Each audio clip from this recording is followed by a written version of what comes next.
నేను digital currency report ప్రధానమంత్రికి ఇచ్చినప్పుడు వారిని ఒకటే రిక్వెస్ట్ చేశాను. మీరు ఈరోజు 500, 1000 రూపాయలు రద్దు చేస్తున్నారు, ఇంకా 2000 రూపాయలు కొత్తగా తీసుకొచ్చారు. అవసరమైతే 500, 1000, 2000 రూపాయలు రద్దు చేయండి, డిజిటల్ కరెన్సీ పెట్టండి. ఎవరైనా అక్రమార్కులు ఉంటే ఈజీగా పట్టుకోగలుగుతాం. ఇవన్నీ రద్దు చేయమని కోరాను. ఈ సభ సందర్భంలో మళ్ళీ ఒకసారి డిమాండ్ చేస్తున్నా. ఈరోజు అందరికీ డిజిటల్ కరెన్సీ వచ్చింది. పార్టీకి డొనేషన్ ఇవ్వాలన్నా ఒకప్పుడంతా లిస్ట్ అంతా ఇచ్చి చదివేవాళ్ళం.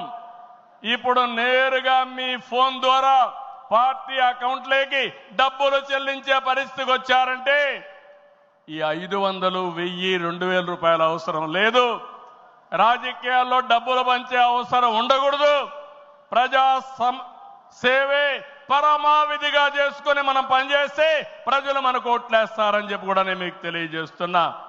మీరు నాతో ఏకీభవిస్తున్నామంటే అన్ని పెద్ద పెద్ద నోట్లన్నీ రద్దు చేయాలని గట్టిగా చప్పట్లు కొట్టి హర్షాన్ని, ఆమోదాన్ని తెలియజేయండి. అప్పుడే ఈ దేశంలో పూర్తిగా అవినీతి పోతుంది.